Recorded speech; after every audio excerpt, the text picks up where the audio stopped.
Live mula sa CLTV 36 Studio. CLTV 36 News.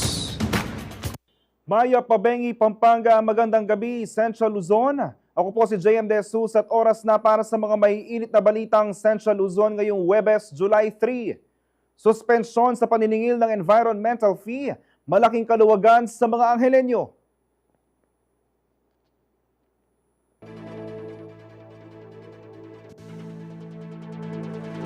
Desilting ng San Juan Creek sa syudad ng San Fernando, Pampanga, panawagan ng mga residente.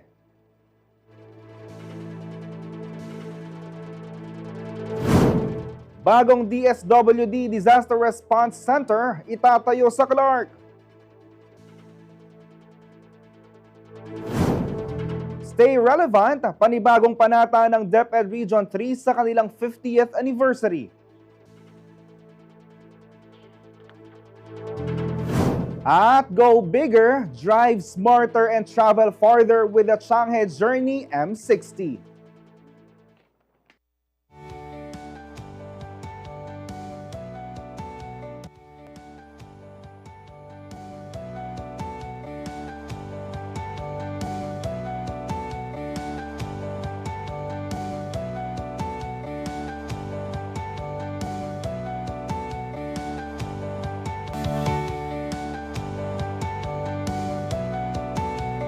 Malaking bagay raw para sa kapakanan ng maraming Anghelenyo ang unang executive order ni Mayor John Lazatin na suspindihin ang tinatawag na environmental fee.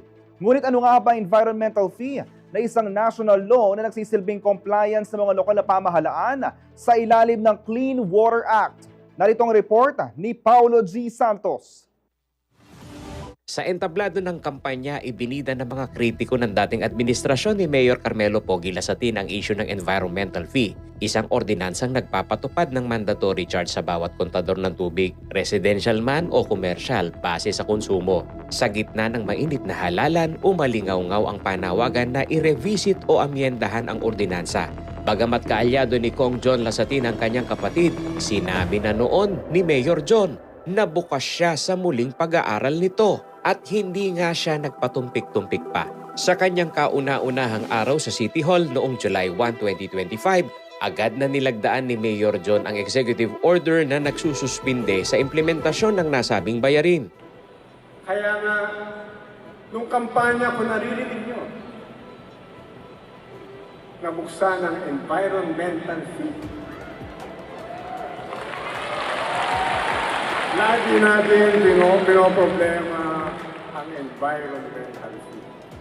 Sabi ko nga, hindi naman natin basta-basta matatanggal ito. Pero sa unang linggong pag-upo natin, kailangan suspindihin natin ang implementasyon. Ibababa natin sa konseho para i-review ang environmental fee. At sigurado naman, katuwang ko ang sanggunian para mapahusay natin ang mga batas na hindi na akma sa sitwasyon.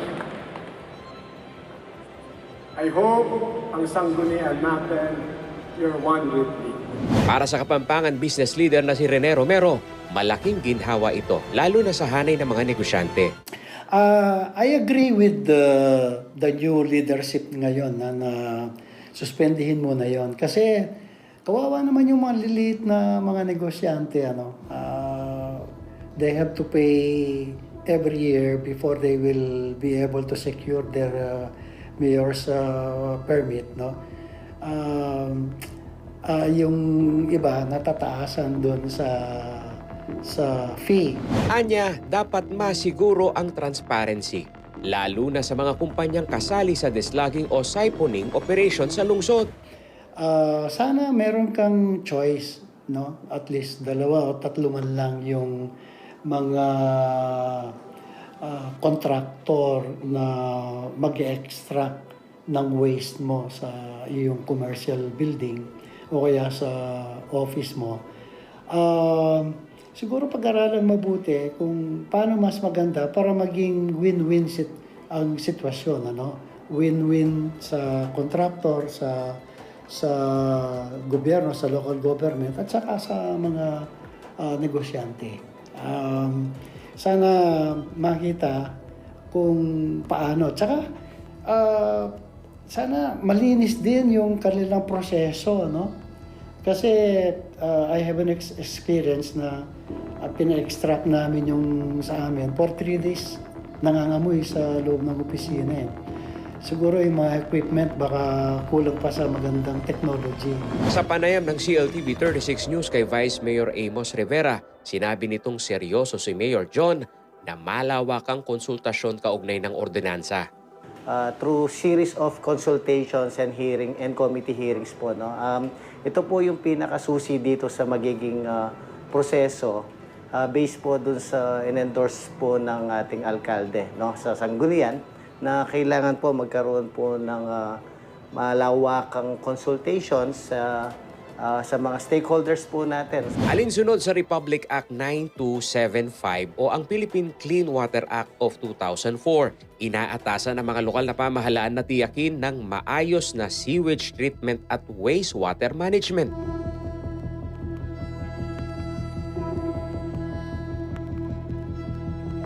Ang environmental fee ay isang mekanismo para makalikom ng pondo sa pagpapatayo o pagsustento ng mga pasilidad gaya ng septage treatment plant.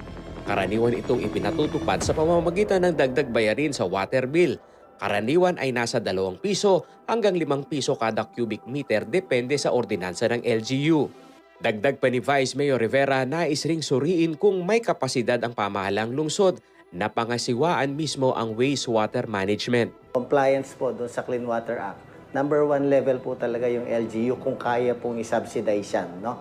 If and when the LGU cannot, doon po papasok po yung tinatawag po nating public-private partnership, Sir Paulo, na kung saan magkakaroon po tayo dapat ng katuwang mula sa private sectors na expert, no, sa ganito pong industriya, no? Basically, Sir Paulo, kasi yung spirit po ng Clean Water Act is to preserve, protect ang ating aquifers o yung tinatawag po nating groundwaters, no? So in that manner, kung hindi ho kakayanin po ng LGU, doon po magpa-participate po yung mga pribadong medyo, no, kakayanin na tumulong. Sa panig naman ng mga maliliit na negosyante, partikular na mga may water refilling station sa Angeles City, umaasa silang tuluyan ng aalisin ang singilin. Para sa akin, sir, na dapat tanggalin na talaga yung environmental fee, sir. Kasi pag pupunta yung dito, yung Soliman, sir, nagbabayad din kami ng sir, mga service nila. Samantala, kasunod ng pagbaba ng executive order nila sa TIN, tumalima na ang prime water sa Angeles City na may malaking parokyano. Epektibo ngayong Hulyo sa bill ng mga consumer, hindi na masisingil ang environmental fee. Aabot naman raw ng 3 buwan ang tansyang panahon na kailangan ng sangguniang panlunsod ng Angeles upang pag-aralan at tuluyang amyendahan ang naturang ordinansa. Paulo G. Santos, CLTV News. Samantala, sa harap ng papalapit na tag-ulan, muling iginiit ng mga residente ng Barangay San Juan sa City of San Fernando, Pampanga, na tugunan ng matagal ng suliranin sa basura at pagbabara sa sapa na nagdudulot ng pagbaha. Para sa karagdagang detalye, narito si MC Galang.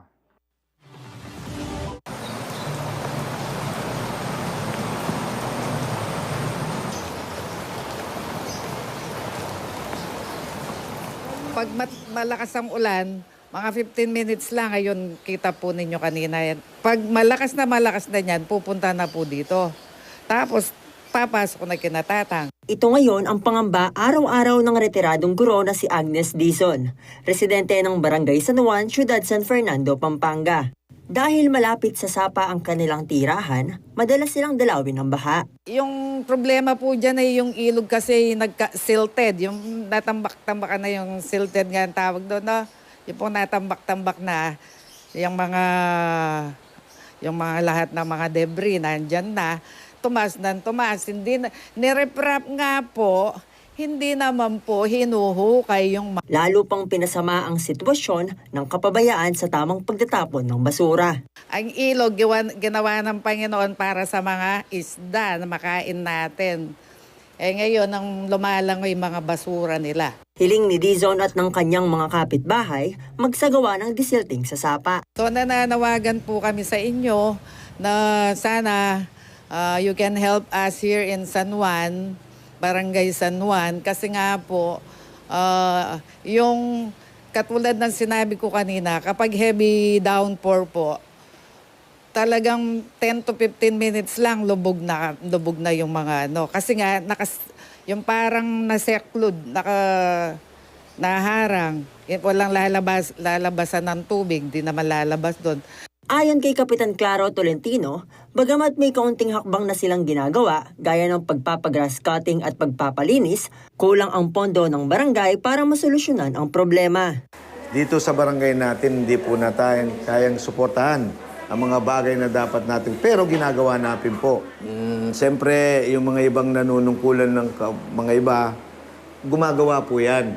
Ngayon na lang po, siyempre, alam mo naman, malaking problema nagiging dito sa San Fernando, nagka-pondo-pondo yung mga dapat na gawin. Siguro po ngayon, alam ko naman, na nakikinig naman po yung mga kapwa nating nanunungkulan na mataas ang tungkulin. Kung pagsisikapan po yan, madaling gawin yan eh. Nasa pagtatrabaho po yan at pagkakaisa. Hindi na nila ito kakayanin ng barangay lang. Kaya't nananawagan sila sa pamahalaang lungsod na isama na sa ongoing dredging operations ang creek sa Barangay San Juan. Kung paano po sanang ginagawa ng mga ating mga nagtatrabaho sa Kailugan, o isama na po yung Barangay San Juan sa pag-uukay nila. At sana po lahat ng nasasakupan ng San Juan na kung saan naabot po yung mga basura, tulungan naman po kami. Samantala, ayon kay City Engineer Anel David, patuloy ang kanilang pagpapalinis sa nasabing bahagi ng sapa. Maaari naman umanong makipag-coordinate si Cap Tolentino sa kanilang tanggapan para pag-usapan ang mga pwede pang gawin gaya ng disilting. Tiniyak din ni David na nakahandang tumulong sa barangay ang city government. MC Galang, CLTV 36 News. Manatiling nakatutok para sa iba pang mga balita ngayong araw.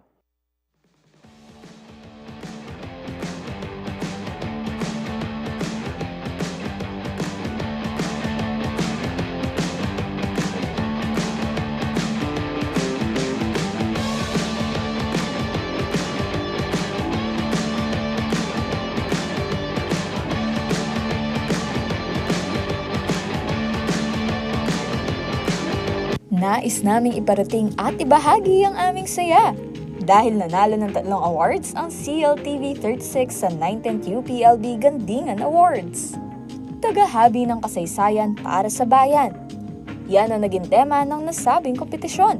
Nanalo ng Most Development-Oriented News Story ang Malaya Lolas Muling Panawagan, Most Development-Oriented Online Short Form Video ang Pinatubo Eruption 33rd Anniversary, at Most Oriented Talk Discussion Program ang So to Speak Malaya Lolas.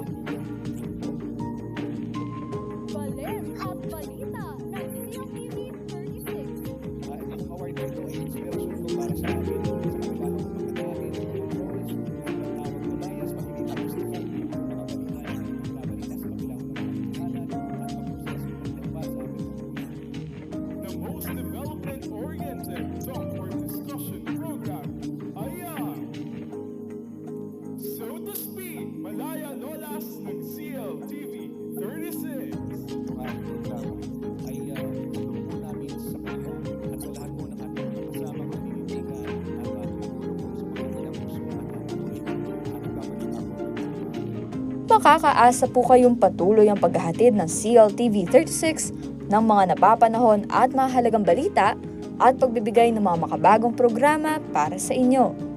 Taos-puso po kaming nagpapasalamat sa inyong walang hanggang suporta at pagtangkilik sa CLTV 36.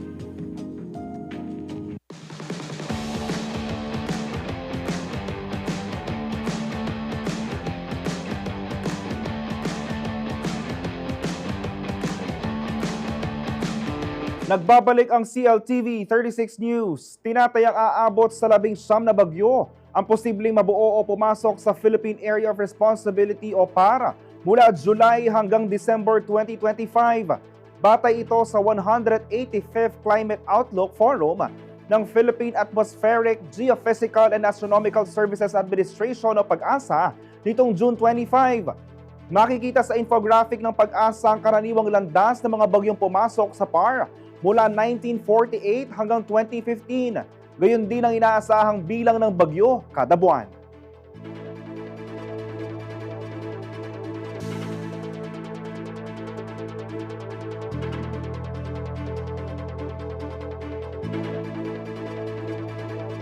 Samantala, mas magiging handa na umuno ang Gitlang Luzon sa panahon ng kalamidad sa pagtatayo ng isang makabagong Regional Command and Logistics Center ng DSWD sa Clark, Pampanga. Layo nitong paigtingin ang mabilisang pagtugon at pamamahagi ng tulong sa mga apektadong komunidad sa rehiyon sa oras ng sakuna. Magbabalita si Raymond Tasoy.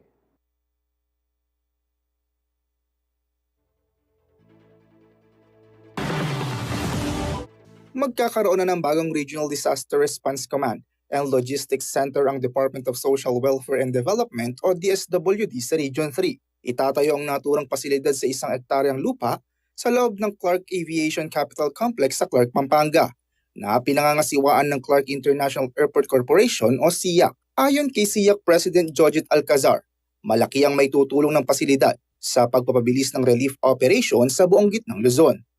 Magsisilbi mo nitong pangunahing imbakan at distribution point ng mga ayuda tuwing may kalamidad.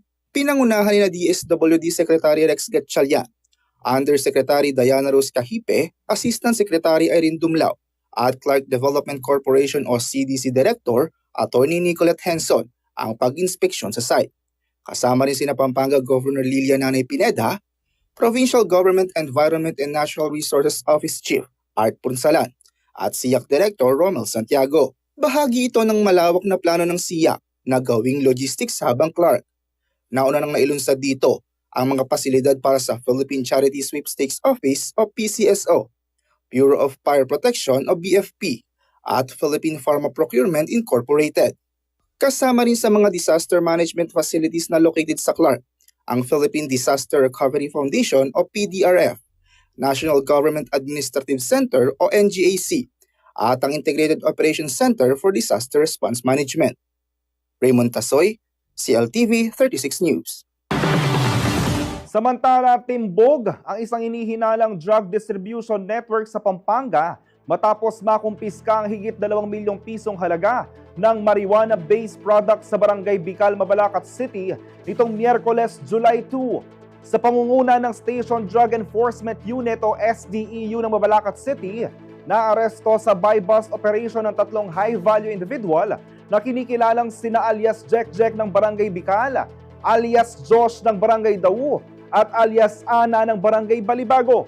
Nakuha mula sa kanila ang 2 kilograms ng dried marijuana leaves na nagkakahalaga ng 240,000 pesos, 520 grams ng kush na may standard drug price na 858,000 pesos, 218 marijuana flavored vape cartridges na nagkakahalaga ng 872,000 pesos at 19 na piraso ng marijuana oil na worth 30,000 pesos. Kasalukuyan ng nasa kustodiya ng Mabalacat City Police Station ang mga sospek at ebidensya para sa tamang pagproseso sa kaso.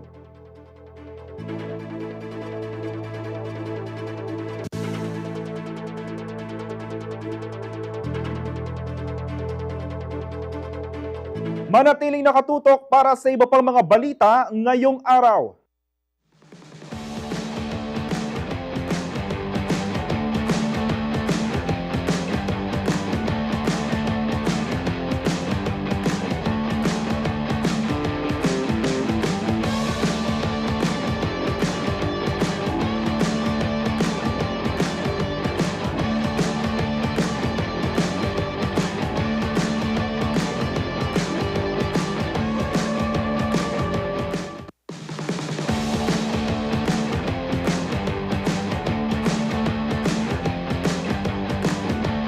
Lunes, panoorin ang mga pelikula mula sa ating mga lokal na direktor at student filmmakers. Simula 3:00 ng hapon, abangan ng Open House Kino, tampok ang mga dekalidad na pelikulang pupukaw sa inyong puso at magmumulat sa inyong diwa. At pagsapit ng 3:30 ng hapon, samahan kami sa Crucian Film Festival. Tampok ang iba't ibang istorya ng mga estudyante ng Holy Cross College na tiyak kagigiliwan ng lahat. Tuwing Lunes, Open House Kino, 3:00 ng hapon, at Crucian Film Festival, 3:30 ng hapon. Dito lamang sa CLTV 36.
Nagbabalik ang CLTV 36 News. Pinagdiwang ng Department of Education o DepEd Region 3 ang kanilang ika-50 anibersaryo sa pamamagitan ng 3 araw na selebrasyon. Dito pinagtibay nila ang kanilang panata na manatiling relevant sa pagtugon sa pangangailangan ng mga mag-aaral at ng sektor ng edukasyon sa hamon ng mabilis na pagbabago ng panahon. Magbabalita si Ashley Punzalan. A commemoration and resemblance. Ganito inilarawan ng pagdiriwang ng 50th anniversary ng Department of Education o DepEd Region 3 na ginanap mula July 1 to 3. Ayon sa mga opisyal, ang selebrasyon ay hindi lamang pag-alala sa 50 taon ng paglilingkod ng kagawaran, kundi isang pagpapatunay sa kakayahan nilang makasabay sa modernisasyon upang epektibong matugunan ang pangangailangan ng mga mag-aaral.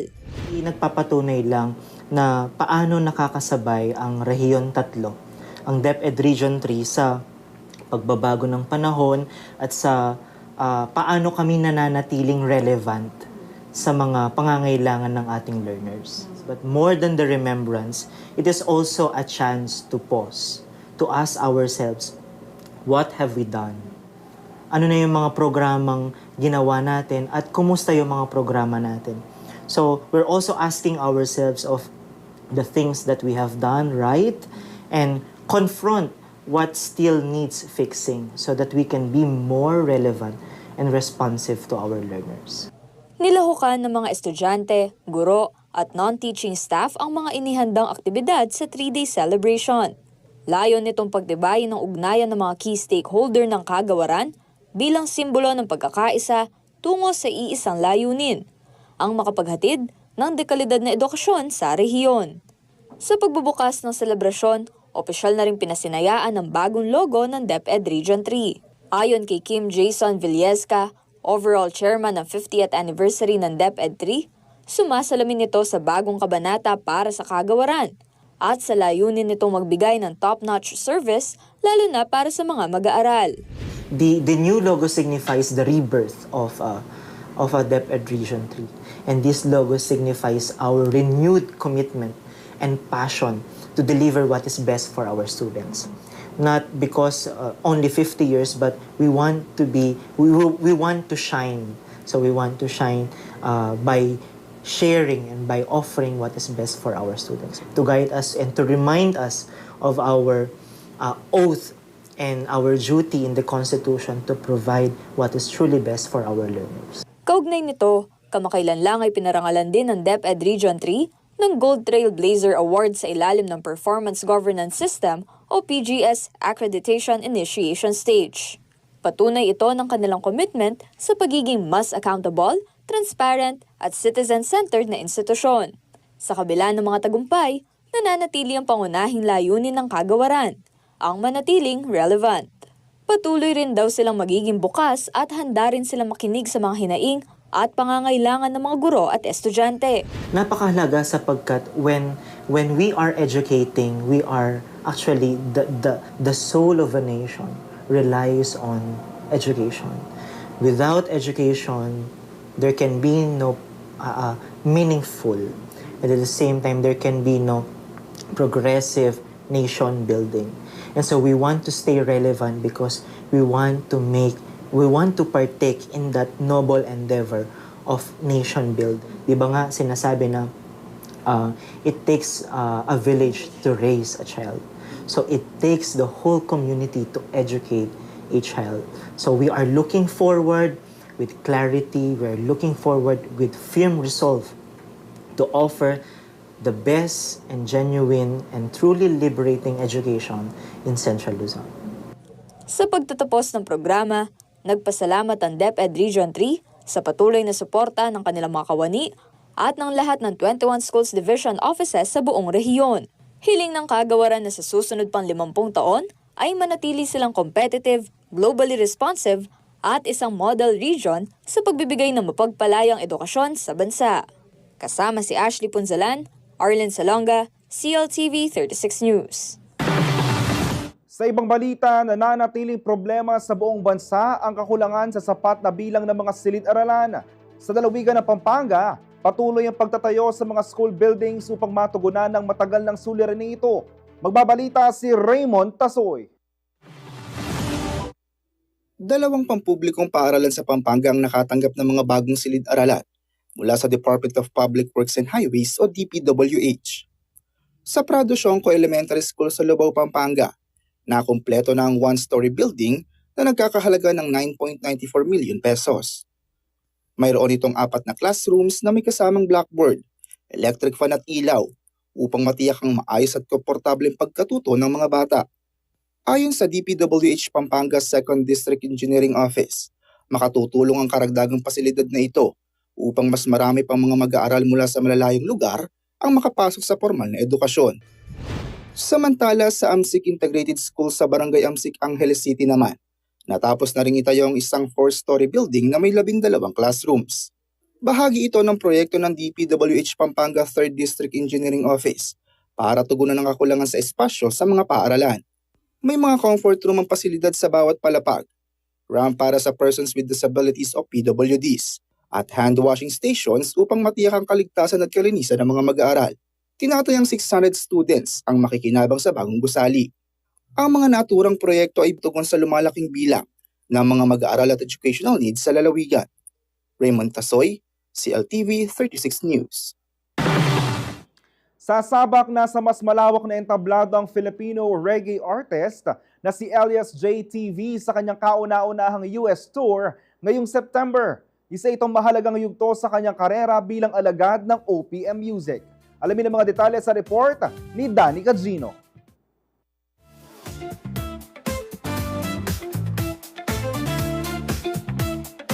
Isang malaking hakbang ang tatahakin ng reggae sensation na si Elias JTV ngayong darating na Setyembre dahil tatawid na siya sa Pacific para sa kanyang kauna-unahang US tour.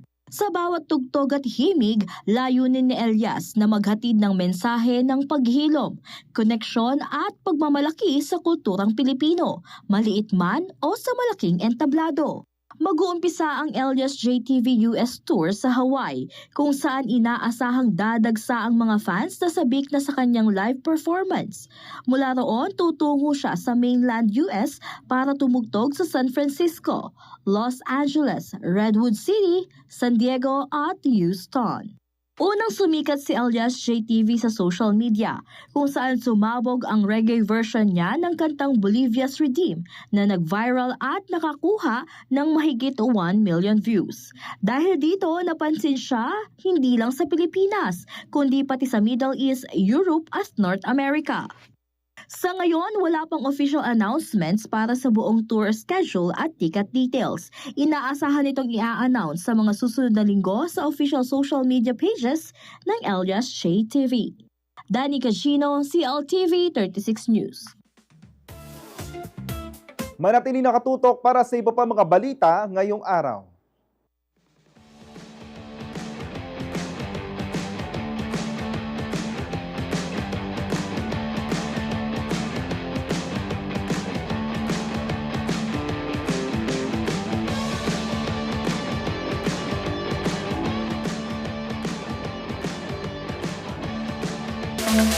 Five, six, seven, eight, boom, mo, single, double, pak.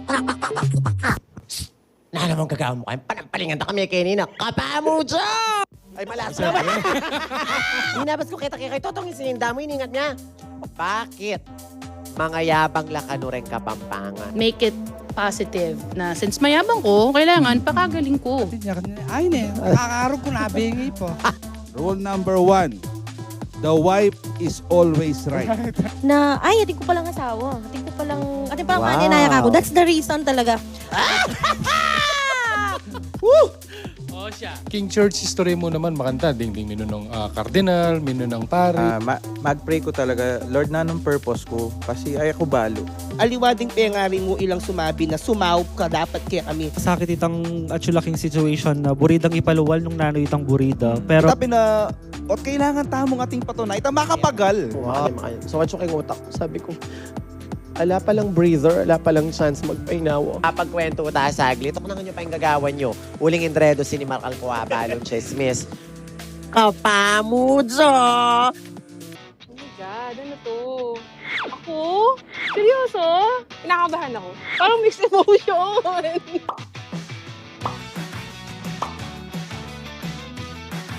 Pinapagawa nila tayo ng travel and tourism vlog. Ba't parang kinakabahan ka? Doon na lang di ako nagkape. Siyempre, gusto ko yung can't say no ka na. G? G? G? G? G? G? Nawala ako.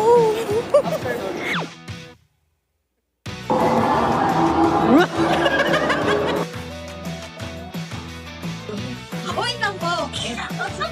Kulang ako ng toppings. Inilagay ko lahat yung white chocolate chip. Mali. -5. Parang lahat na lang. Paano yung kapag kumuha ka ng bill? Curious po, ba't po number 7? Oo nga. See you on our next guest stage.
Nagbabalik ang CLTV 36 News.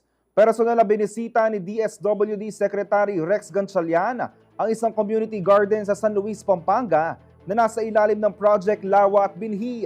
Sa pamamagitan ng programa, hindi lang natuto ang mga residente tungkol sa kahandaan sa sakuna at climate change.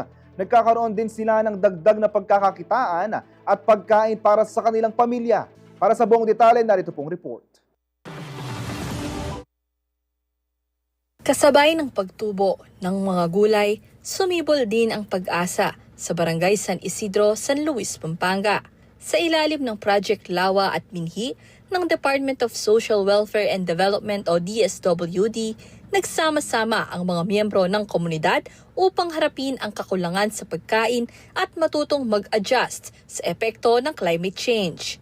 Pero ano nga ba ang Project Lawa at Binhi? Binuo ito ng DSWD noong 2023 upang masiguro ang agricultural productivity lalo na tuwing dry at wet season. Ang LAWA o Local Adaptation to Water Access ay nakatuon sa rehabilitasyon at pangangalaga ng mga kailugan para sa tuloy-tuloy na akses sa tubig.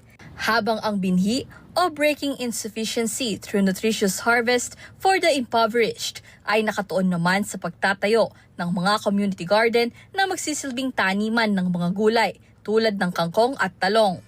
Kung saan sa utos ng ating Pangulo, lagi niya sinasabi na kailangan may sapat na pagkain sa hapag ng bawat pamilyang Pilipino. Ito yung mga community gardens na itinatayo natin sa iba't ibang lugar sa tulong ng lokal na pamahalaan, sa tulong ng provincial government at higit sa lahat, sa tulong ng mga volunteers mismo. Sama-samang itinayo ng 150 partner beneficiaries na binubuo ng mga magsasaka, senior citizens at solo parents ang 7,000 square meter community garden sa Barangay San Isidro sa ilalim ng Cash for Training and Work Scheme ng programa. Nag-cash for work sila for 20 days para itayo tong farm na to, kung saan nakatanggap sila ng minimum wage, so in 20 days mga 10,000 yon. Ayon kay DSWD Secretary Rex Gatchalian na personal na bumisita sa bayan, mahalaga ang mga community garden at rural farms na tulad nito. Dahil bukod sa nagsisilbing pagkain sa panahon ng sakuna at kalamidad, nakatutulong din ito sa kabuhayan ng mga residente dahil naibebenta nila ang sobrang ani sa Maynila at iba pang lokal na pamilihan. Dagdag ni Gatchalian, ginagamit rin ang ani para sa mga supplementary feeding program ng DSWD Field Office 3 sa Central Luzon. May ilan din sa kanila ang nakapagsimula na umano ng maliit na negosyo gamit ang kanilang kita mula sa Cash for Work program. Samantala, ang ilog na nasa bayan ay karaniwan nagiging catch basin. Kaya naman madalas itong magkaroon ng pagbabara dahil sa mga debris mula sa mas malalaking katubigan. Sa pamamagitan ng Project Lawa, inayos at nilinis rin ng mga benepisyaryo ang kailugan na ngayoy maaari ring pagkunan ng mga kangkong. Nakatulong din ang Project Lawa at Binhi upang maiwasan ang pagbaha sa komunidad. Bukod sa mga benepisyong ito, malaking tulong din ang proyekto sa pagbibigay ng kaalaman at kasanayan sa disaster risk reduction, climate change adaptation, gardening, at water harvesting. Ayon sa DSWD, umabot na sa mahigit 2,800 community gardens ang naitayo sa buong bansa sa ilalim ng programa. Kaugnay nito, humingi na rin ng tulong ang ahensya sa Department of Agriculture para sa karagdagang seedlings at fingerlings para sa mga komunidad. Ashley Punzalan, CLTV 36 News. Handa ka na bang sumabak sa mas malaking biyahe ng mas komportable at mas praktikal? Ipinapakilala ang Changhe Journey M60, isang 7-seater MPV na swak para sa pamilya o pangnegosyo. Sa modernong disenyo, matipid na performance at abot kayang halaga, ito ang bagong katuwang mo sa pang-araw-araw na paglalakbay hatid ng sa inyo ng Laos Auto Group. Panoorin natin ito.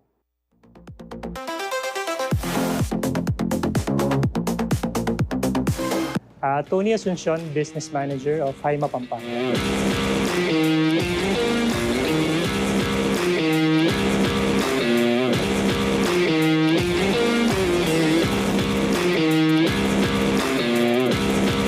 Right now we are offering our MPV, Changhe Journey M60.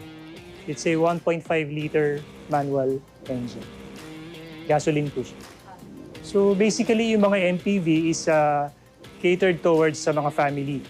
So it's a 7-seater, so it has a third row. So definitely sa mga family, mga anak natin. So instead of buying a sedan, so kung may mga anak po tayo or extended family, so kasyang-kasya po rito. Yeah, primarily it's a 1.5 engine. Kung titignan natin yung loob, digital na yung kanyang cluster, naka-leather seats siya. Plus of course, yun nga yung capacity niya, 7-seater. Ngayon kung 5 lang po yung sasakay, pwede natin gawing compartment yung likod. So it can carry luggages, tapos kung golf carts or balikbayan boxes, kasya po siya. So tamang-tama meron tayong promo for the Changi Journey M60 natin. For a price of $799, meron siyang discount na $180. So net price lang po niya is $619, 619K, which is kahit umikot po kayo, wala kayong makukuhang ganyang presyo for an MPV na 7-seater. Plus of course, when you buy a vehicle sa Laos Group, meron kaming ino-offer na free Laos Group Cares 24/7 roadside assistance. So yung mga benefits nun, it's worth 32,500. So kami lang po sa Laos Group ang nag-o-offer ng ganon. Laos Group Cares 24/7 roadside assistance. We are located along Seabad Santos Highway. Dito po katabi namin ng Carmix. So Haima, Pampanga po. Or you can visit our Facebook page sa Haima, Pampanga po. Or you could call me, Tony Asuncion, at 0918-854-2215. At yan ang mga balitang nakalap ng CLTV 36 News. Para sa karagdagang detalye, maaari niyong i-follow ang aming social media pages. Sa Facebook at CLTV 36 Official at CLTV 36 News. Sa Twitter o X, CLTV 36. Sa Instagram naman, CLTV 36 Official. Kung nais niyong balikan ang mga programa ng CLTV, pwede niyong bisitahin ang aming YouTube channel, CLTV 36 Official, at ang aming website, www.cltv36.tv. I-promote ang iyong negosyo para mas marami kang maabot sa TV at social media sa pamamagitan ng pagkikipag-partner sa CLTV 36. Magpa-advertise na at i-feature ang inyong produkto o serbisyo sa aming mga news at public affairs programa. Para sa inquiries, mag-message sa aming official Facebook account o tumawag at mag-text sa 0930-381-9332 o 0918-854-2357. Mapapanood din ang mga programa ng CLTV nationwide via Signal Channel 115 at sa ating 38 cable partners. Kasama ang buong pwersa ng CLTV News and Current Affairs, ako po si JM De Jesus. Maraming salamat po.